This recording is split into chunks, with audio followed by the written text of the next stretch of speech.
and welcome to Musicality 101 Part 2. We are talking about rhythm. Okay, so the first thing when we talk about dance, really what we mean with rhythm is the ability to move the body in a regular timed beat, right? That connects with the music or is just generally regular. So one of the things we have to train our body to be able to do is to know what is a regular beat. So you can notice, like, if you have a bunch of people clapping in a circle and they're trying to keep a steady beat, oftentimes people speed up. This is what often happens with inexperienced drummers, right? Is slowly over the course they just start speeding up and suddenly it's like ta ta ta ta ta ta ta when it started at ta ta ta ta.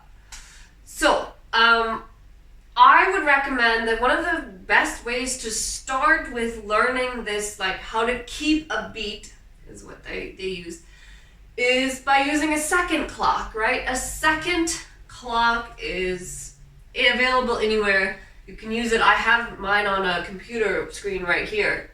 So using the second timer to just start with a clap.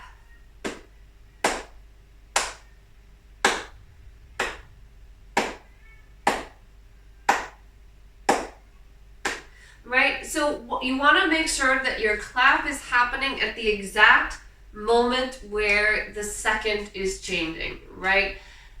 Then from there, what you can start to do is experiment with a double. So 1, 2, 3, 4. 1 and 2 and 3 and 4 and 1 and 2 and 3 and 4 and 1 and 2 and 3 and 4. Right, so again, I'm watching it and making sure that the second clap on the double speed is happening as the numbers are changing. This can be very boring, but I promise it is really, really good for you.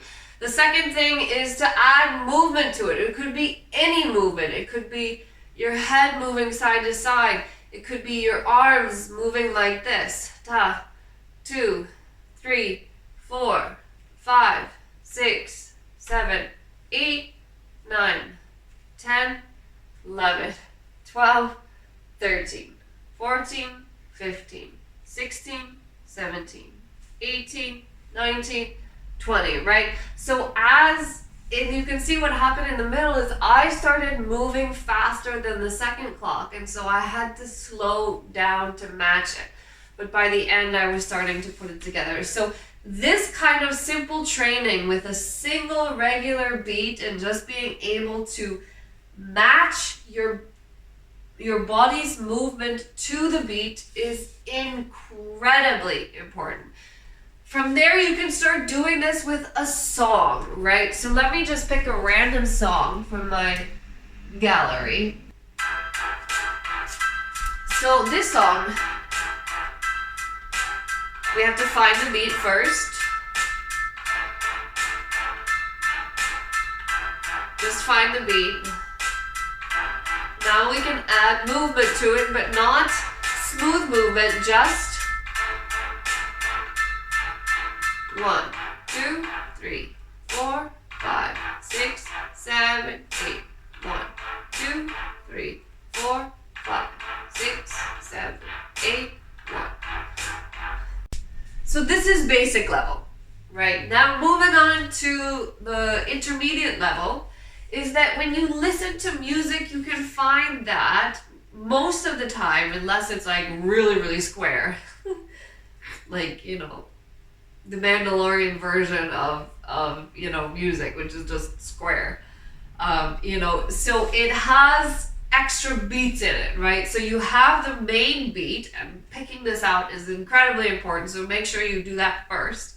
But then you'll find that there are other smaller beats, that there are patterns throughout the song, right? There are patterns of, in this piece, for example,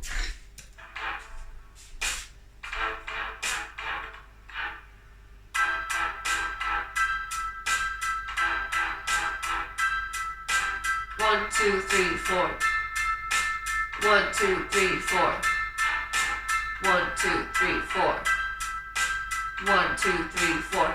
So there's a different pattern, right? The main beat is here.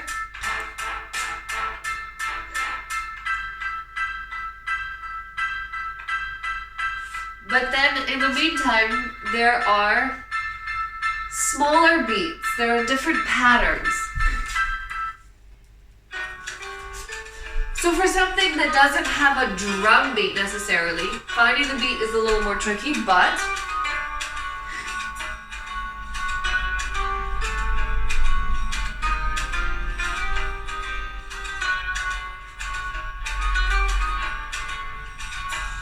here's the main beat. Ta.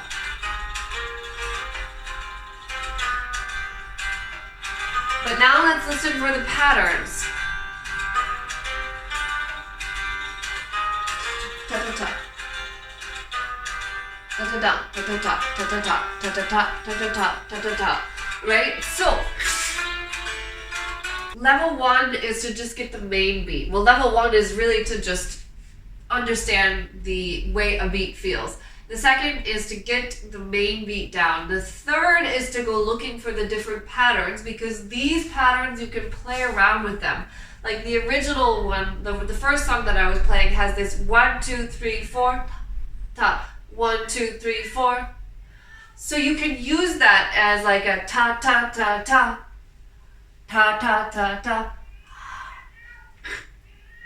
So you can find those patterns inside. Step 3 is to be able to, without music, to keep a rhythm and to explore the differences within it. So like even if there's no, or it's just an ambient sound, you can still have this sense of 1, 2, 3, 4, 5, and 6, and 7, 8, and 1, and 2. It's kind of like with any sort of system, like you have to know the rules in order to break them. So if I'm gonna be like going outside of the structures of the rhythm and the music, I still need to know where they are so I can come back to them. So let me give you an example of this. So the structures are there.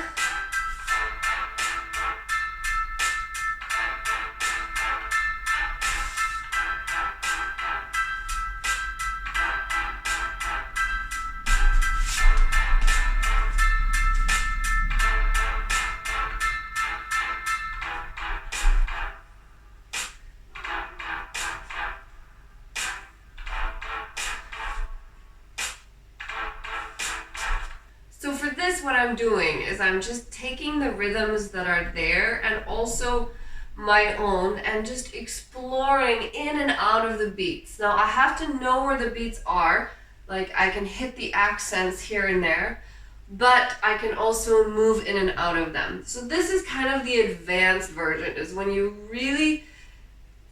understand the beats, you know where the patterns are, and then you can kind of explore, come in and out of them with the movement, right?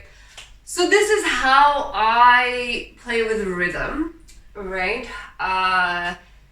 It does take a long time to learn this, right? I've been working on this for many, many years, and so I would just suggest, let's just start with step 1, step 2, and then as you get more and more comfortable with the patterns that you're hearing in the music, with the different rhythms that you're hearing, then you can start to explore deeper within them. So that's rhythm. Now let's go to the next part, which is phrasing and melody.